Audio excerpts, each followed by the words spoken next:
adolescentes, ele usa essa expressão, a negrofobia, né, a fobia em torno da pele preta.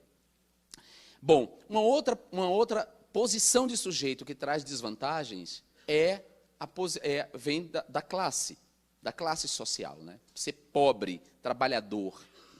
Né? A posição de classe também traz uma desvantagem. As pessoas pobres são alijadas de um conjunto de direitos. Bom, a classe. Aí nós temos uma outra posição de sujeito que vem da orientação sexual. Uma pessoa homossexual ou bissexual, mas muito mais os homossexuais, a orientação sexual, ela tem desvantagens em relação a uma pessoa heterossexual. Uma outra posição de sujeito que tem a ver com a identidade de gênero, né? Se a pessoa não encarnar a identidade de gênero que a sociedade e a cultura faz corresponder ao sexo biológico dela, ou seja, se ela for uma pessoa transexual, se a identidade que ela encarna não estiver de acordo, né, com a identidade que a sociedade faz corresponder ao sexo biológico com que ela nasceu, ela também tem desvantagens. E aí, se a gente pensar numa outra posição de sujeito que vem da identidade religiosa, se a gente pensar numa pessoa que professa uma religião minoritária, estigmatizada, como a Umbanda e o Candomblé, a gente vê que essa pessoa também ocupa uma posição de desvantagem. Ele não foi reeleito. A bancada de negros e negras, reduziu dessa legislatura para a próxima.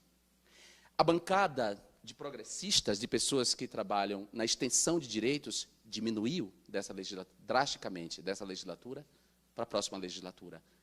Reduziu a bancada de sindicalistas, reduziu a bancada de camponeses, de trabalhadores do campo, reduziu a bancada feminina. Entretanto, aumentou a bancada dos conservadores, aumentou a bancada de fundamentalistas religiosos, aumentou a bancada dos empresários e representantes da indústria. Ou seja, o Congresso se tornou mais conservador. E o Domingos Dutra deu um depoimento emocionado, dizendo o seguinte: o que é que acontece com nós, os coletivos, que trabalhamos pela afirmação dos direitos humanos? O que é que acontece conosco? O que é que falta a nós para garantir...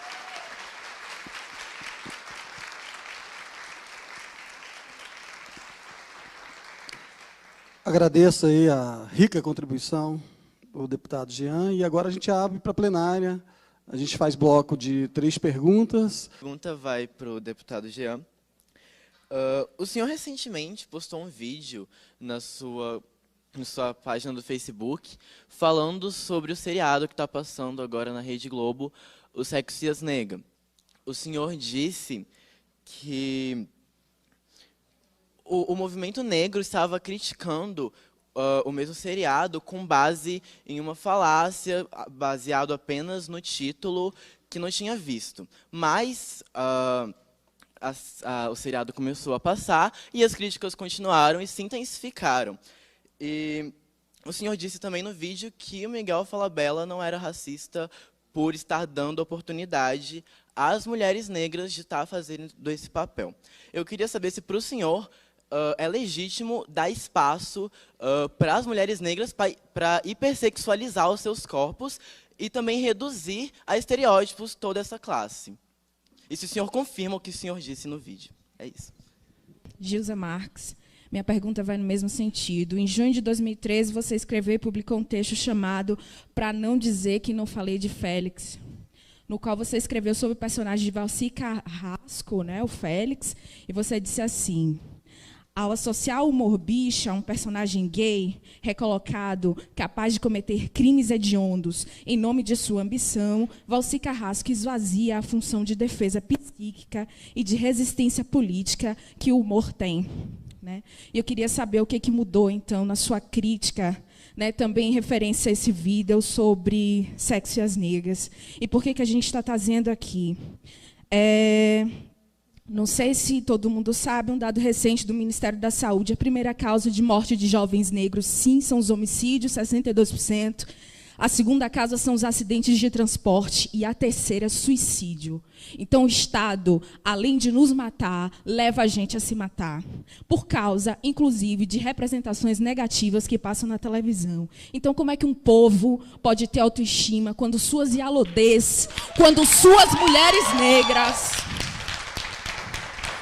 Quando suas ialodês, quando suas mães de santo, como suas mulheres negras são reduzidas ao programa como Sexo e as Negras, como o senhor defendeu. Obrigada. Sou a Dani.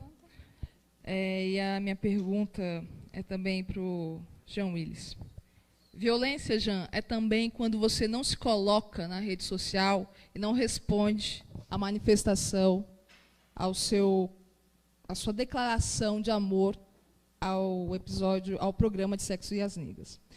E você tem uma nítida posição favorável à descriminalização do aborto, mas você também reconhece que você não tem propriedade para falar disso, porque você é um homem e você não pode abortar, e na sua própria rede você falou que isso afeta diretamente as mulheres. Mas, contraditoriamente, você se outorga o direito de falar pelas mulheres negras.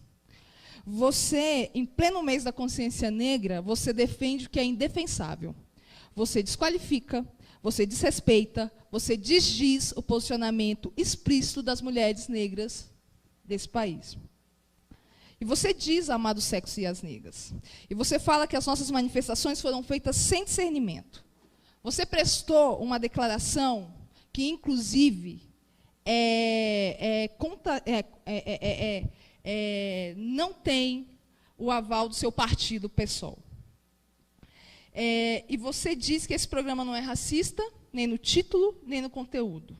Assim como você diz que o idealizador da série, Miguel Falabella, oportuniza a entrada de mulheres negras na TV e dá oportunidades. A gente não precisa de oportunidades, a gente vai à luta, a gente faz as conquistas, e as conquistas do povo preto não precisa ter o aval da branquitude racista. E assim, não importa as mulheres negras se você é amigo da Casa Grande e se presta à defesa da branquitude racista, que insiste em nos colocar nesses lugares de subalternização, de estereótipos hipersexualizados e que nos violenta permanentemente.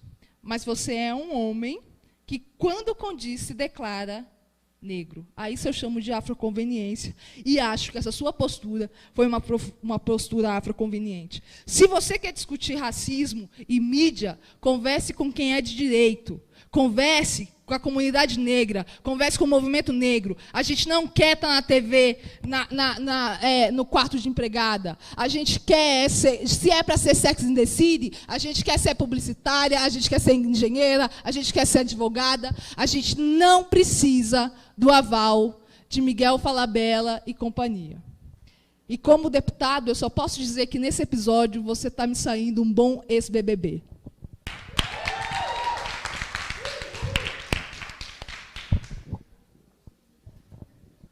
Olha, em respeito a Maria de Fátima, em respeito a Juliana, em respeito à instituição e ao tema que nós tratamos aqui, eu queria me ater ao conteúdo dessa fala aqui.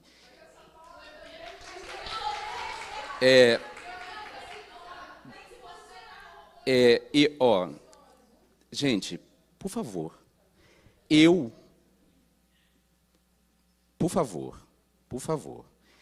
eu não tenho nada a dizer sobre as acusações que vocês me fizeram, porque vocês chegaram aqui, vocês me categorizaram e me colocaram.